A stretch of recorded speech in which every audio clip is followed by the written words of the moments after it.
Okay, I'm going to let you guys go. I'm going to just introduce you. This is Colby Walsh. This is Colby Walsh, and this is Faye Seidel.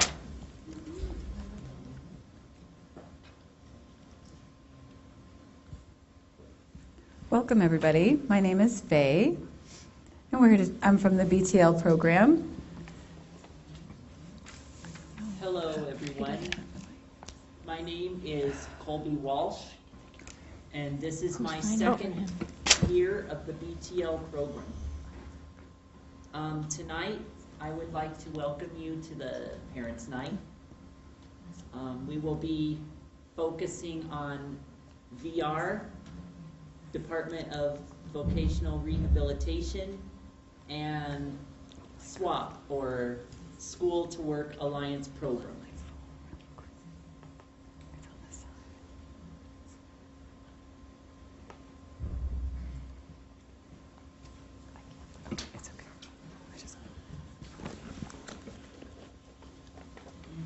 From 5:30 to 5:40, we have just a welcome, and then Trish Alvarez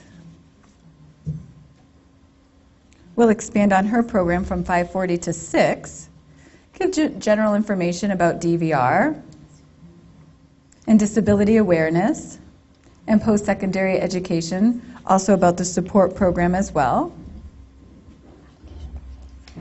and also financial aid application process as well. So Trish? No, not yet. Not yet. Yep.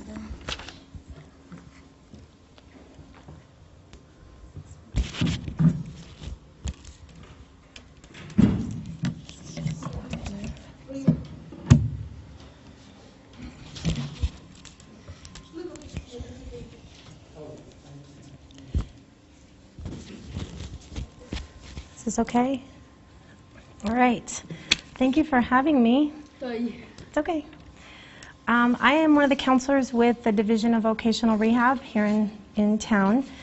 And I just want to talk a little bit tonight about just an overview of our program and some of the services that we offer, the application process and things related to that. First of all, I'd like to share that DVR is an agency that helps people with disabilities search for and find employment, and that is really our ultimate goal as an agency, is to help people find jobs. We're about work and removing barriers for individuals so that they can get and maintain a job. With that being said, I'd like to talk a bit about our process. So when you first come to DVR, you need to have a picture ID. That's important, and I know sometimes young people don't always have that yet, so that's important that you have some type of picture ID. We do not have an age limit as far as, you have to be a certain age before you can apply for services. However, people need to be available to participate. So if you're only a freshman or a sophomore or maybe even a junior in high school, you might not really be ready yet to start fully participating in our program. And it's an individual thing as well, so we don't set a specific limit. The first appointment is with the applicant and the counselor for the counselor to gather information on the applicant. And we have an intake packet that has to be filled out ahead of time and brought with to the appointment. So that appointment is used to gather medical documentation, other disability information, and then so if someone comes to the appointment and has an audiogram or a vision exam that they can bring with, that does help speed up the process as far as moving someone to eligibility, but it's not necessary. We can gather that information on our own if that's not available when you come to the appointment. Once the counselor has obtained the documentation that they need to determine eligibility, they really have to look at, is there an impediment to employment? So let me give you an example. If someone has a CPA degree and they work as an accountant and they're sitting at their desk most of their work day, and they somehow end up with a spinal cord injury and they're in a wheelchair and they come in for services, as long as they're able to continue to do that job as an accountant, I'm not sure that they would be eligible for our program, because although they have a disability, they don't have a barrier to their employment. So hopefully that makes sense. So once the eligibility decision has been made, as a counselor, we send out a letter to the applicant saying you're eligible for services. Now, when that happens, normally the next step would be to start, the client and the counselor would start working together to do the comprehensive assessment and vocational exploration. However, right now our agency is on a wait list, and so what that means is we have the ability to implement a wait list in order to manage our budget and ensure that the clients that are receiving services now continue to receive those services. And so at this point, when someone comes in, they apply for services, they're made eligible, and then they go on a wait list. And so unfortunately, I don't have information on how long this wait list is going to last. What I believe is going to happen is gradually people will start to come off the wait list, and probably people will continue to come on it. But right now, everybody that's been put on the wait list is still on the wait list. And so you can go to our website. It has more information about our wait list and that whole process if you want more specific information. And the wait list started in April, so it's been in effect for a little while now. Okay. So let me go back to comprehensive assessment. So either when there's no wait list or if someone is on the wait list, when they come off, then the next step is for the counselor and the client to work together. Sometimes people come to our agency and they have a pretty good idea of what they think they want to do vocationally. Other times they really don't, or sometimes they think they know what they want to do, and after some exploration and finding out more about the job, that might change. They might not be continue to be driven in that direction. So that's a really important piece of what we do with our clients is work with them on exploration. And that's a time when we might ask applicants or clients to go out and do job shadowing, where they actually spend some time with someone who's doing that particular job, or informational interviews are another great way for people to gather up more information about a particular vocational area. So during this time, we take into consideration a multitude of factors, such as the client's abilities, their strengths, their career interests, their capabilities, priorities, just to name a few things. So we have a variety of things that we ask and expect of the client to participate in. If someone expresses an interest in post-secondary education, we really have to thoroughly assess the appropriateness of that. Not everybody that comes through our doors is appropriate for post-secondary education, so that's something that we look at very carefully. One of the tools that we use to assess that is what we call a justification for training packet, and it's a pretty comprehensive packet. And one of the things that we really like is for the clients to be able to complete those packets pretty independently. If they're college bound, that's something that should be within their ability to do. So the comprehensive assessment process helps to not only identify the vocational goal that's been determined, but also the services that will be necessary and appropriate to reach the determined goal. We have to consider services at the least possible cost.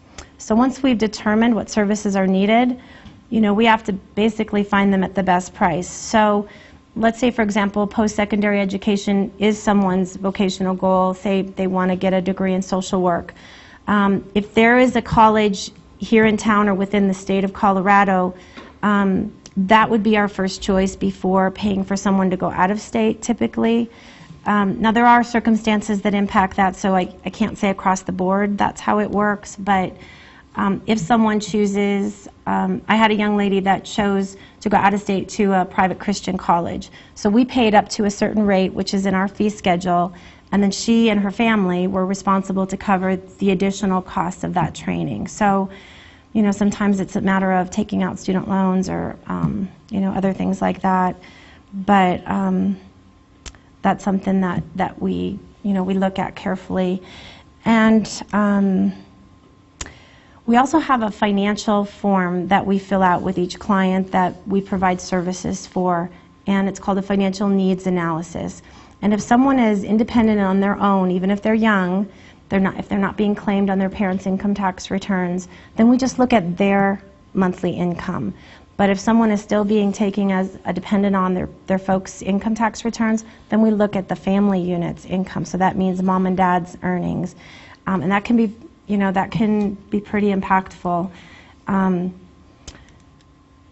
However, if someone comes to us and they're on SSI, Supplemental Security Income, or SSDI, Social Security Disability Income, we don't do the financial needs analysis. They are eligible, and DVR covers the cost of whatever is in their training program or their plan for employment program at 100%. So that can be a real benefit for someone coming through our agency, is to have one of those two benefits.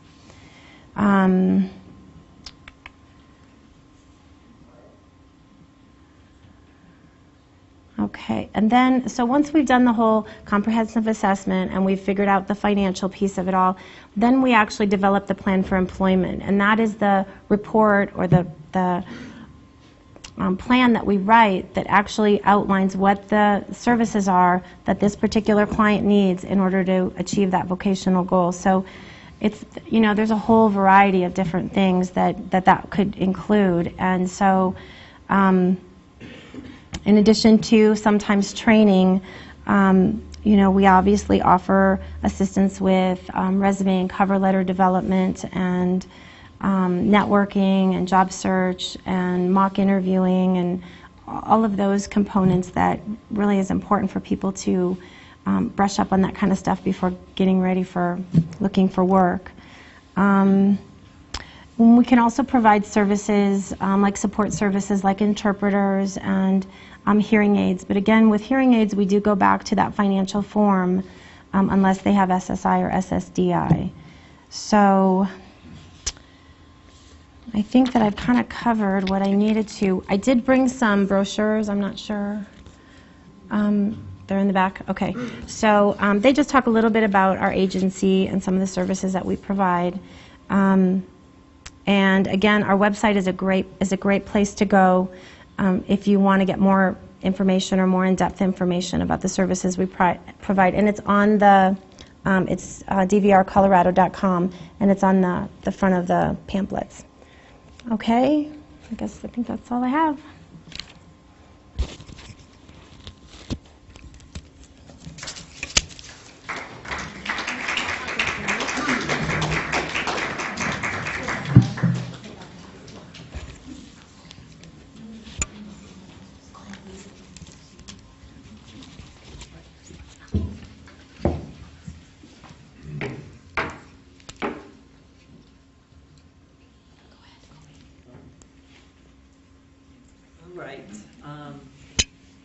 From 6 o'clock to 6:20, we will have Rebecca Macaruso. She is also with the Department of Vocational Rehabilitation, and she will just be speaking about people with special needs yeah.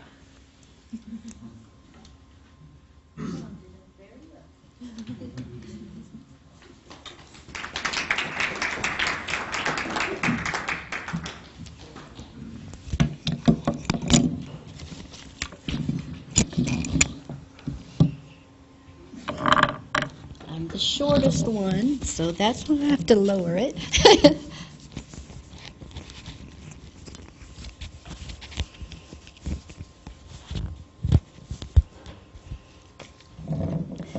My caseload are people that have cognitive disabilities. I will still have on my caseload people that are blind and people that are deaf, people hard of hearing, all other disabilities, but my caseload, they have to have a cognitive disability also. And that's why I have a specialty caseload, and he announced it just perfectly. With my caseload, if you have a child that has a cognitive disability, you should get signed up with the Community Center Board. Here in town, that would be the Resource Exchange. or for short, you hear it called TRE. The reason why you want to be signed up with them is for supported employment. Maybe you're a person that can get a job, but after you get a job, you need extra job coaching, someone that can spend more time to help you learn how to do the job. If you have the resource exchange for follow-up services after DVR, then you can have your whole life at that job supported employment. Their services, it's typically an IQ of 70, somewhere around there. Adaptive score could be one that affects that also, so an IQ could be a little higher than 70, but the adaptive score might be low on a psychological report. So those details, you'd have to talk to the resource exchange to see if you qualify, but if there is a cognitive disability in conjunction with another disability, you should get on their list. The reason why is a job coach can cost you about $41 an hour, and that's a pretty hefty price to pay for someone to be able to have the help that they need on the job. So you want to get signed up with the resource exchange as soon as possible. Their wait list is pretty long. Last time I heard it was about 6 years.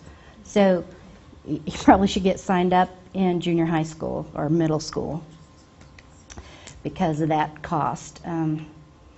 DVR is short-term services. So what that means, we help you get the job and help you get what you need to learn how to do the job, but that follow-along support for the life of the job, we're not going to be there. We follow the case typically for 90 days or until someone is stable on employment. Stable on employment would mean you learned all the job skills that you needed for the job, but you're still going to need someone to help you along the way for the life of the job so that you can remain employed. And we don't do that part. That's why you want to get these other supports into place. Rick's going to be talking later about some Social Security ways to help you with that supported employment also. So you might not have ever thought about, well, I don't need the Social Security because I'm going to work. But if you have Social Security, you might be able to get that funding to help with the job coach. At $41 an hour, that's pretty significant. But I'm not going to talk any more about Social Security because he's prepared for that part. I did want to stress that we're not just a job placement agency.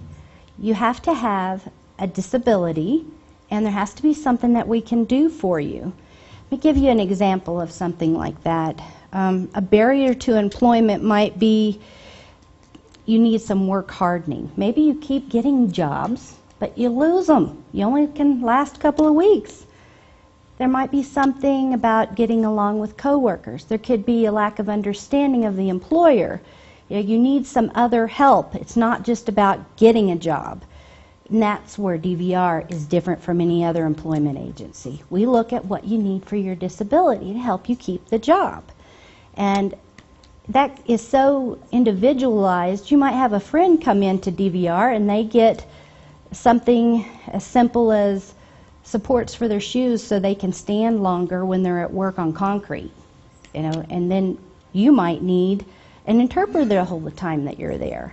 So it's so individualized. I don't want you to be thinking, well, my friend got this, so I'm going to go into DVR and ask for the same stuff.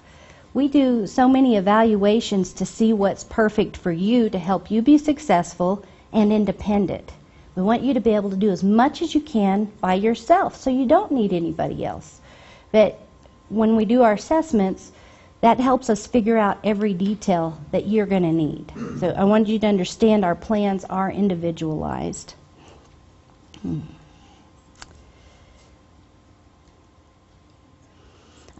DVR used to be able to support people working in an enclave, or you might call it a work crew, where people go and there might be one supervisor over, say, about 5 people.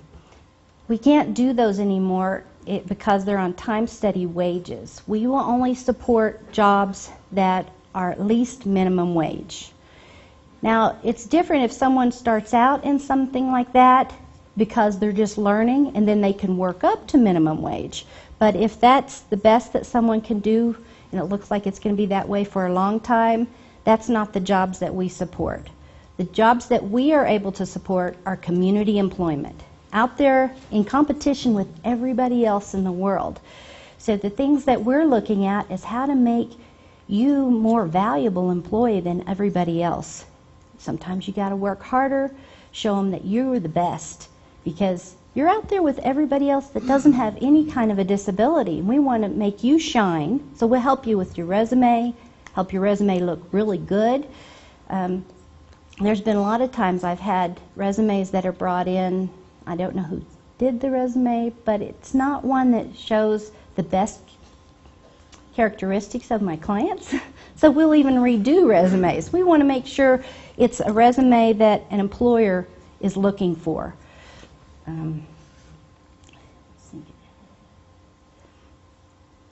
I wanted to explain about, we sometimes need to do something called a trial work experience, and for short, acronym TWE.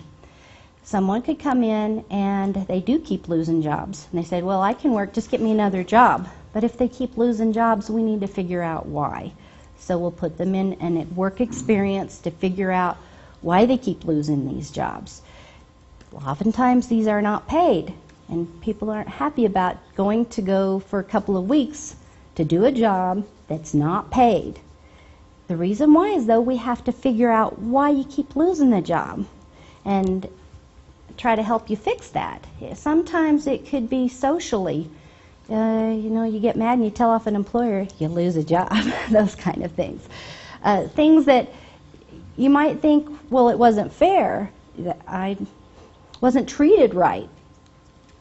But when you're working for somebody else, they're the boss. And some of those details, we have to learn a better way of communicating with the employer so we don't lose the job.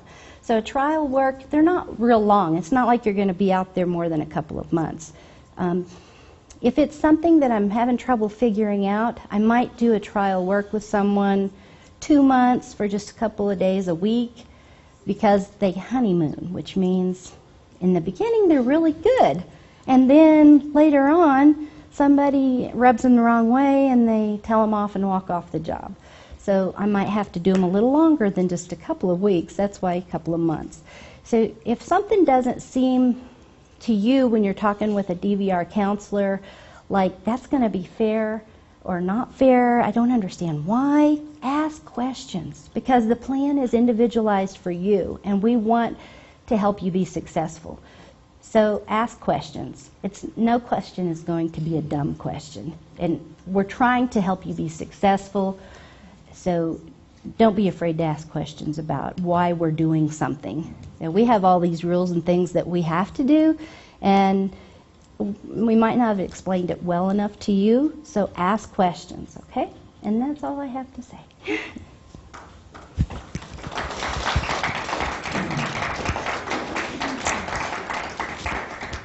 Oh, I do have one more thing. I just thought that might be important to you guys. We also have self-employment. If you come up with a really cool idea and you're thinking, I might be able to do this as employment and be my own boss, bring it up, because we do have specialized self-employment and supported self-employment. If we help someone that is doing supported self-employment, they have to be able to do at least 51% of the business. And we'll do assessments to prove that you can do 51% of the business. So come in with your ideas and we can evaluate if it's a viable plan for supported employment that's also self-employment. So bring in all your creative ideas too.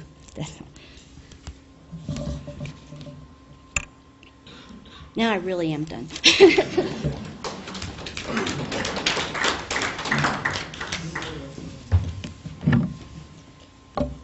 Thank you, Becca. Our next speaker is Rick Kasner, and he'll explain about the SWAP, School to Work Alliance program. And then he'll talk about the ID cards and SSI and Medicaid. And I'd like to, he's going to tell the difference between K through 12 and the real work environment. And after that, when he's finished, then we'll have a break for pizza. And you can all enjoy having that. And then we'll have the index cards where you can put down some questions that you may have for our panelists. So please put down their name on the card so they know which question is for who. And we'll collect your cards and then have the question and answer after the pizza break. Okay?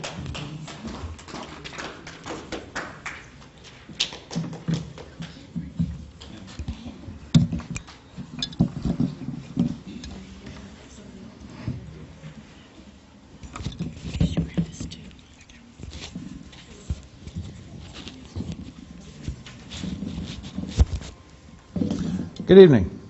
My name is Rick Kastner. I am the School to Work Alliance Program Coordinator for the Pikes Peak Board of Cooperative Education Services, and I promise you that is the one and only time I'm going to use that whole title. Okay? I work for the School to Work Alliance Program. I have 3 other people who work with me, and we cover 13 districts in El Paso County, all 9 in eastern El Paso County, from Peyton to Elbert, Simla to Rush to Hanover. Plus our associate member districts are districts 2, 3, 8, and 12, Fountain, Fort Carson, Widefield, Harrison, and Cheyenne Mountain. The School to Work Alliance program is all about employment. It's a partnership between DVR and the Colorado Department of Education and all the local school districts. The team that actually governs us is made up half of the Division of Vocational Rehabilitation and half of the Colorado Department of Education. And what we do is we prepare young folks to help them find employment in adult life. We work with youth in the ages of 16 to 25 who are DVR eligible, who have mild to moderate needs in employment, and are ready to work after short-term service provisions for approximately a year. We work with youth that are in school, out of school, at risk to drop out, unemployed, underemployed, Section 504, people who are on IEPs, or they have a suspected or known disability. We do not work with youth with involved employment needs or in general difficult to place into a job. So folks who have severe cognitive disabilities are folks that usually work with Becky and some other crews there. Youth with ongoing legal problems that make participation difficult. If somebody has to show up at their probation officer's office every day, it makes it difficult for them to go to work. So, youth who need long-term services or extensive skills training, and youth who need supported employment, which is also Becky's realm. Here's what we do. We assist youth to identify a job goal. What we do is we do assessments. We can do formal assessments and informal assessment. Formal assessment will be a situational assessment where we'll take folks out into the community. We have agreements with employers. They will allow them to come out and volunteer. And we will assess their ability to get to work on time, take their breaks on time, stay on task, follow directions, use a little initiative, those types of things. We find out what their interests are. We do interest inventories through College in Colorado and a few others that we have. And then we help them to prepare for the job goal. Okay, so if someone decides they want to go into stocking at Target, that's a good one.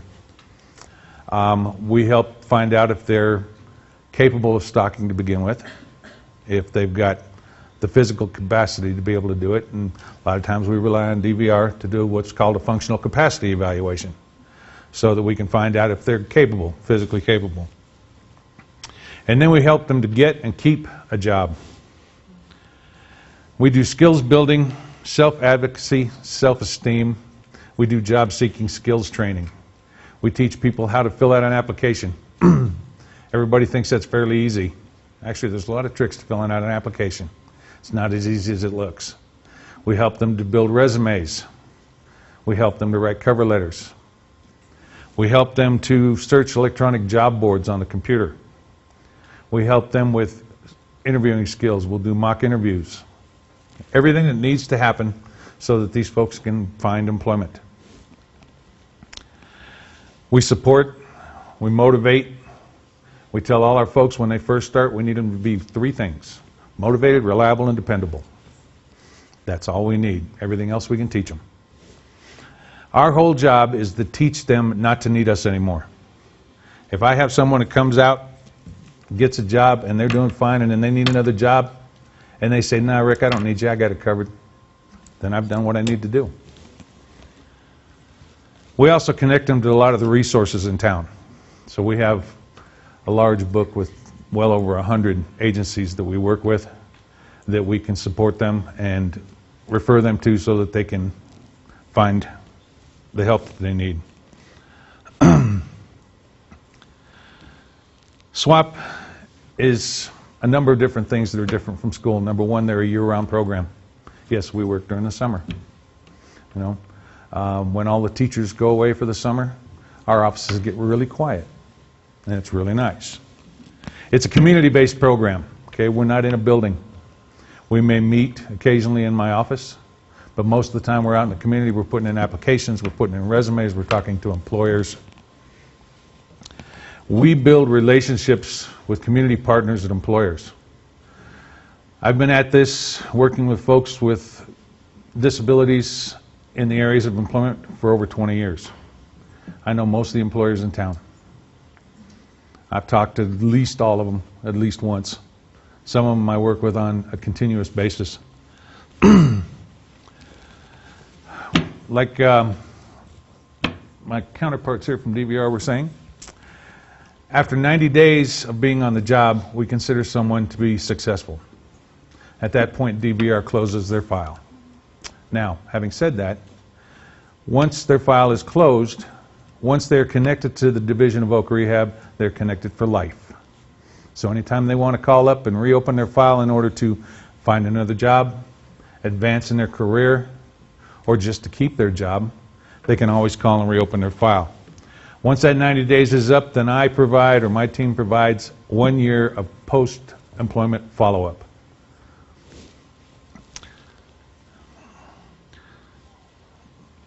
And then benefits of participating. SWAP can make the difference between getting by and being successful in employment. SWAP works really well.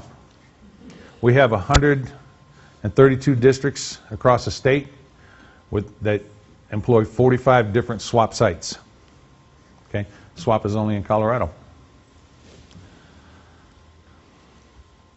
If an individual with a disability has difficulty with one or more of the following activities, they will likely be eligible: preparing for a job, getting a job, doing a job, or keeping a job.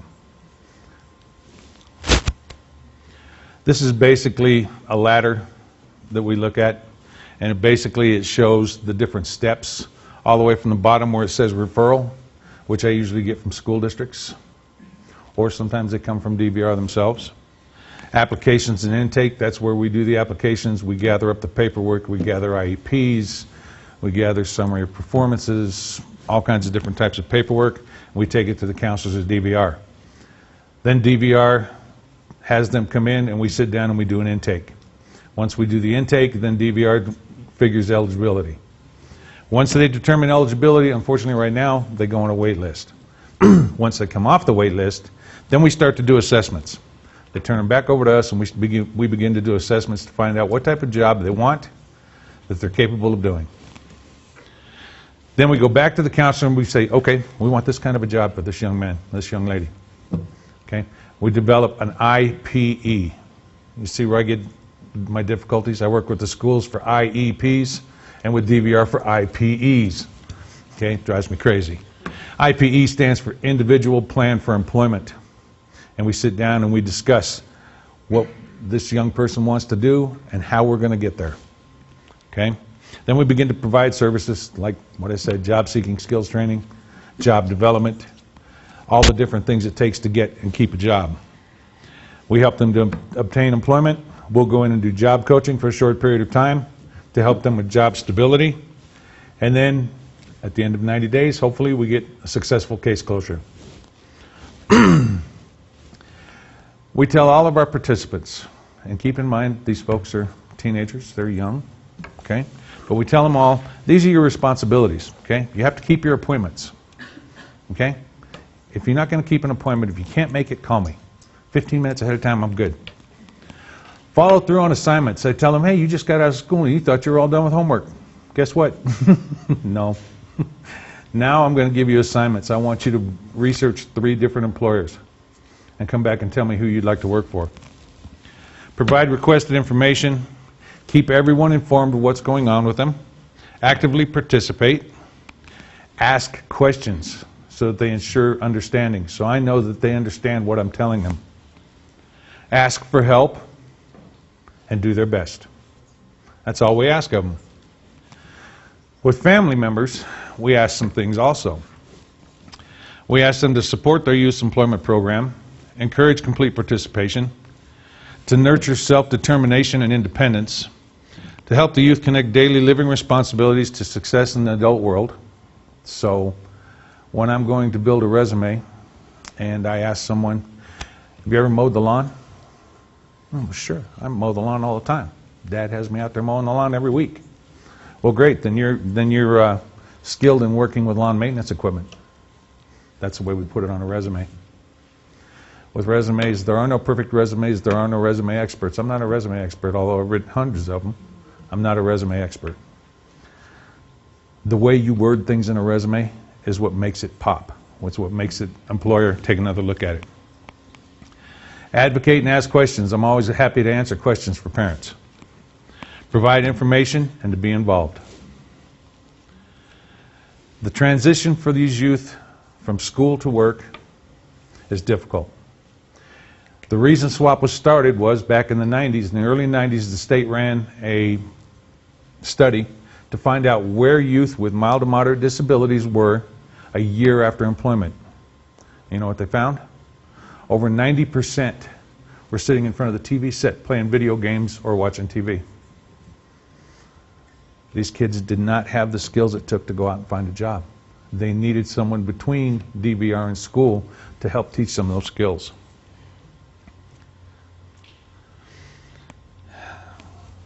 Becky said I was going to tell you the difference between education and the adult system. In education, all eligible persons with disabilities must be served. That falls under the Free and Appropriate Public Education Act. Okay? Everyone is guaranteed a free and appropriate public education. In the adult world, disability alone does not mean individuals will be served.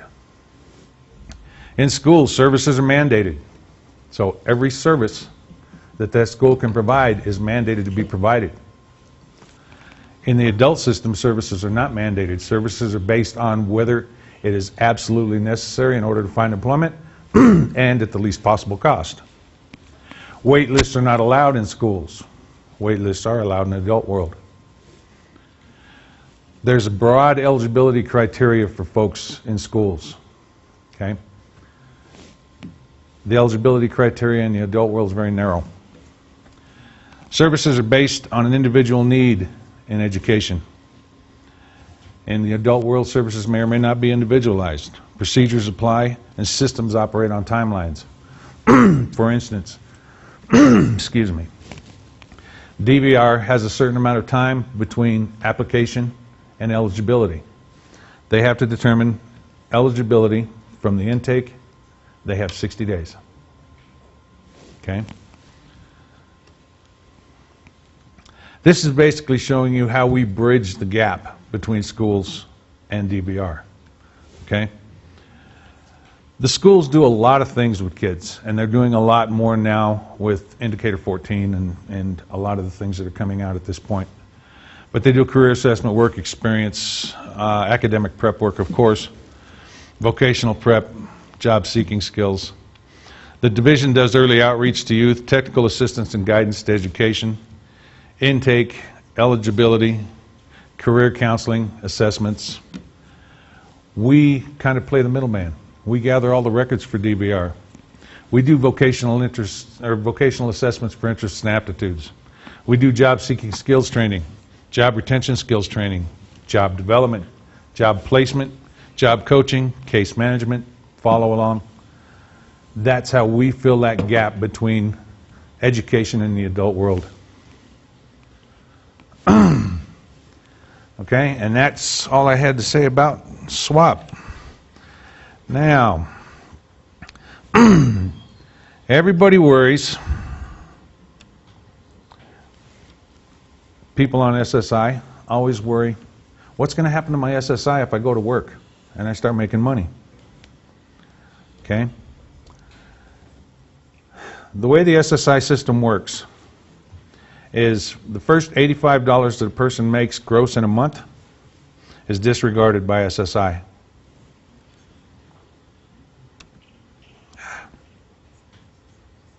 And I don't have all this memorized. I have to look at my computer for some of it.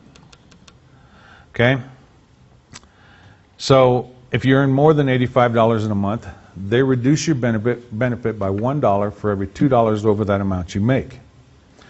Let's take an example. If you make $500 gross in March of 2013 and do not have any other income or work expenses, this is how they calculate it. $500 minus the 85 equals $415. Okay? 415 divided by 2 equals $207.50. Now, the maximum SSI monthly benefit for 2013 is $710. So they would take away $207.50. Okay? That leaves your SSI benefit at $502.50. Now, one of the things that a lot of people overlook is the fact that they'll exclude the cost of any impairment-related items or services that you need to help you keep working. Okay? Examples would be medications, screen readers, service animals, counseling, therapy sessions, transportation. All those different things can be counted off, and they take that off of your gross monthly income before they start to do their calculations. Okay?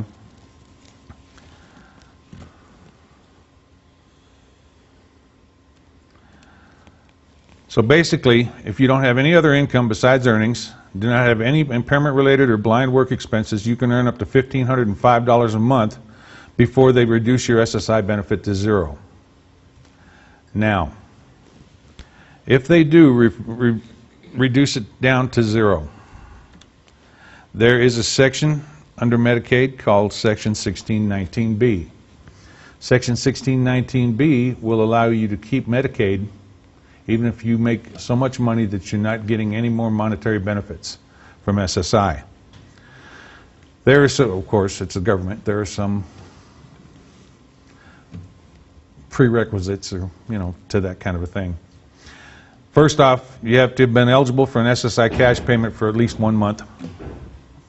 You must still meet the disability requirement, still meet all other non-disability requirements, need Medicaid benefits to continue to work, and have gross earnings that are insufficient to replace SSI, Medicaid, and public funded attendant care services.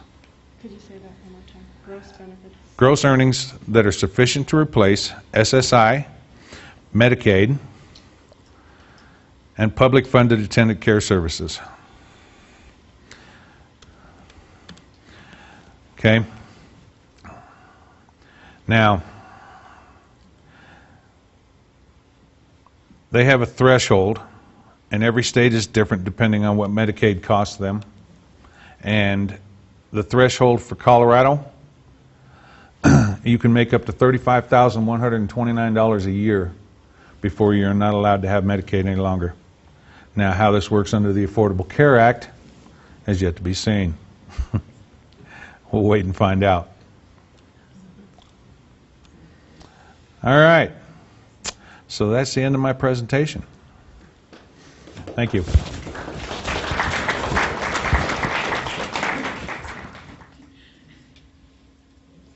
All right, so y'all, it's about 6:15 right now, and I would like you to, I would like to invite you to a pizza break. The pizza has just arrived. Pizza break will be until 6:35. Just a reminder, on your chairs there are note cards. Please write down any questions you have, along with the name of the panelists that you would like to address. There will be students that will collect these cards and hand them out to the right panelist. So we will start back up at 6:35.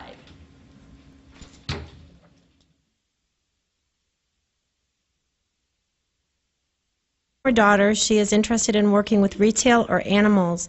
She's 16, has an IEP. Is it too early to begin with this program? She's only a sophomore, so it is probably a little early to start her in services.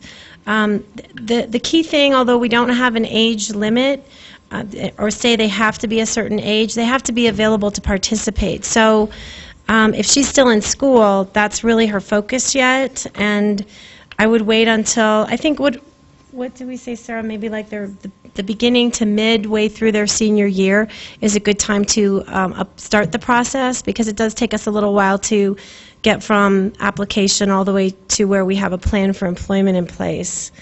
So I would say, would you agree that it's probably a little bit early at 16 and only a sophomore?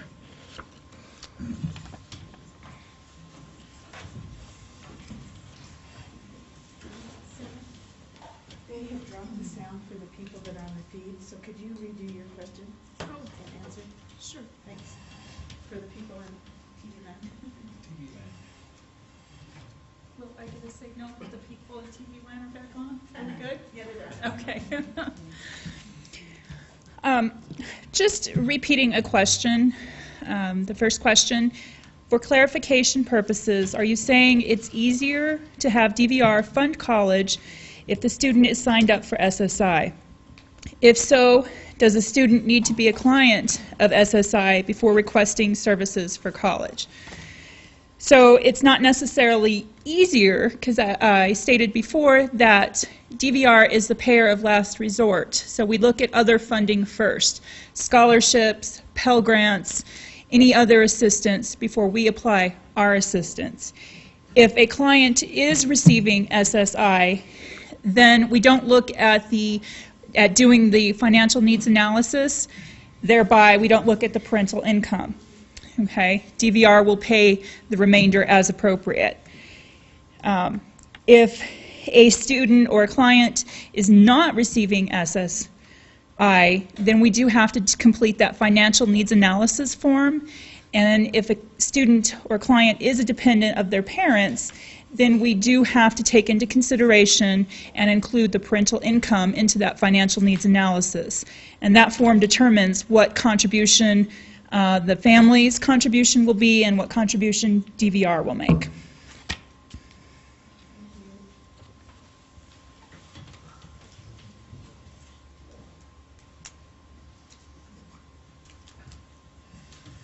Okay. I have a two-part question here. It says, if we claim our daughter as a college student, first part says, do the parents get taxed on their daughter's SSI? SSI is never taxed. Never. Doesn't matter whether you claim her or not. So that's fine. Can you be part of SWAP without taking SSI? Absolutely. We take all students who have a mild to moderate disability, whether they're on SSI or not, and connect them to DVR and get them into the program. Okay?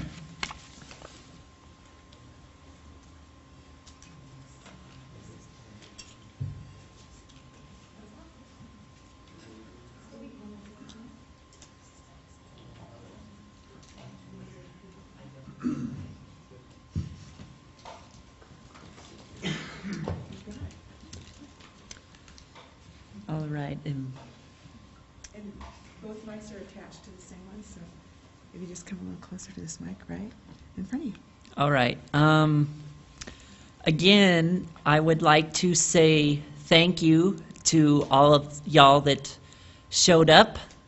I would also like to give a big thank you to the panelists back here that took time out of their busy schedules and their busy days and to inform us on their services and what they can do for those of us with disabilities.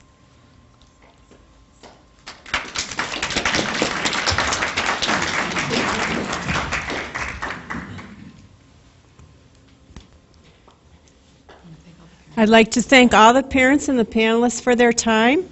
And our next parents' meeting night will be February 4th, and we'll send out new information closer to the date. Thank you again for coming.